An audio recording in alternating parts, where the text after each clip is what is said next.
Well, we ended with the talk of the Maple Leafs, and we'll begin this segment about the Maple Leafs. This time, Brendan Shanahan, much to your dismay, Bucky, seems like the guy that might change things up. Recently was officially announced as the new president of hockey operations, as well as the alternate governor, whatever that title might entail. But we do know this, Dave Nonis looks like he'll have a job come next fall. But Randy Carlyle might be up in the air with the changes. What do you make of this? And what is the first order of business if you're Mr. Shanahan? Well, Randy, what's his future? And they announced Shanny yesterday. Where's Randy through all this? Nowhere to be found. He has a press conference earlier today. Yeah, so the chances of him being around, I don't like it. And the interesting, they asked, I don't know if they asked Nonis or they asked Shanny. I think they asked Nonis, who's the one that makes the ultimate call at the end of the day? And they kind of both looked at each other, didn't know what to say.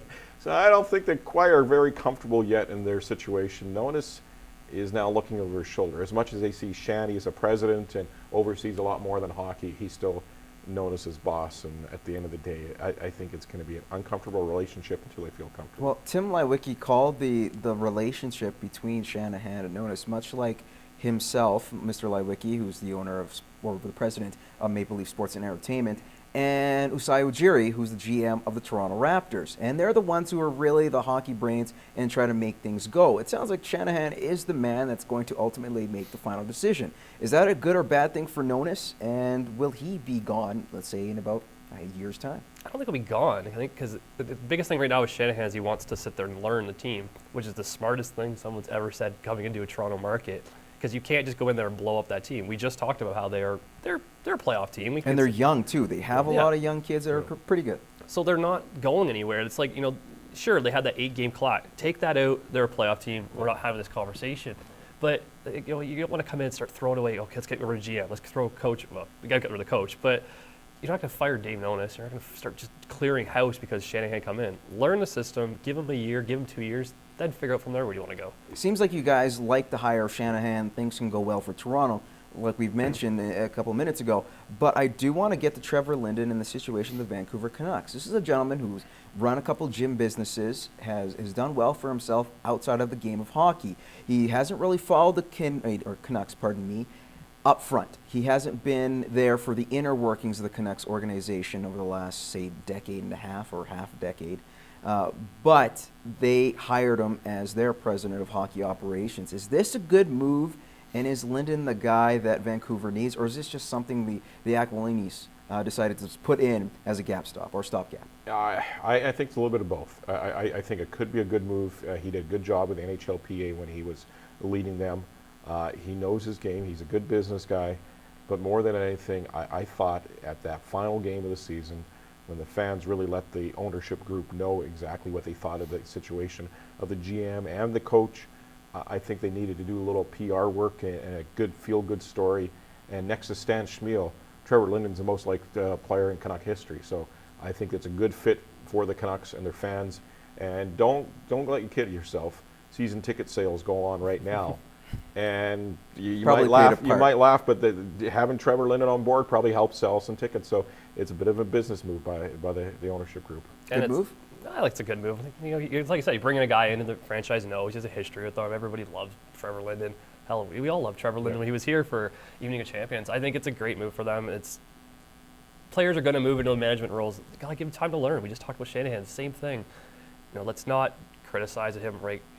Has he had experience? He's had good experience at NHLPA, so give him that time, let him learn it. It's like this team needs a rebuild anyway. Might as well start rebuilding from inside the management system and work your way down. I got something for you guys, okay? We're talking about Bubba Watson. He becomes the first player to win 2 Masters in his first 6 starts since Arnold Palmer. He becomes the 9th player to win 2 Green Jackets in a 3-year span, becomes the 7th player to win more than 1 major in the last decade. I know you might not necessarily consider him a star, but is Bubba Watson finally a star in the sport of golf? He's one of the stars.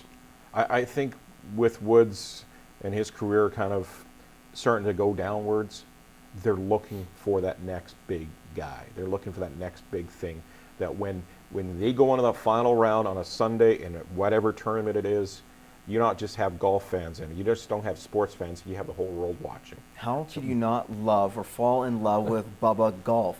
It was great. Some of the shots you may have scratched your head, but Yeah. you know what? I think that's what makes him so appealing. And I don't know if he's gonna be the next big star though. We've had this before with, like, say, Rory McIlroy, same kind of thing. You know, Look at some of the young guys who just finished. There was Blixt, and you also had the young kid Smyth. so, And Fowler, too. Fowler was yeah. also in the So mix. simply for golf, it's great that you have a bunch of young guys starting to really turn it on. I think that's the next wave of, like, after Tiger wave that you need. Tiger was a great thing for the sport and put the sport, but now you have to grow. You need that depth, I guess we could say, in the sport of golf. And this is the great thing for it. I don't want one star. I want many stars. I don't want to watch Bubba Watson every shot on the final day. I want to watch 5, 6, 7 guys always competing final shots every single And that's day. the good thing about Woods not being in competition right now. Because if Woods was threatening for the Masters title, if he was in the top 4 going on that Sunday, it would all be nothing but Woods. Okay, how about this, guys? Move on to Weir and DeLaet. Very quick answers. Weir finishing 44th.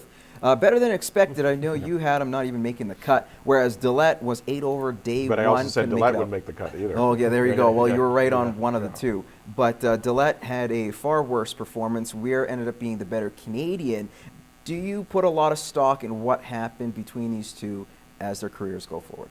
I wouldn't. Weir's at the end of his career. Great Sarnia boy. I'll give him a shout out for that. But other than that, he's at the end of his career. This is normal for a Weir.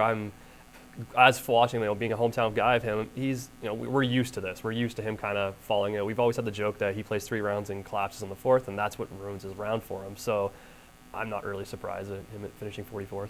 Graham DeLaet practiced on that day when it was raining, and he only got about 2 hours in, so he really didn't feel comfortable with the course in that opening round. He has an 8 over par, comes back 8 less strokes, even par. So really a good final day for him there, and they didn't make the cut after Friday. But first time at the Masters, and first time for a lot of guys is not easy.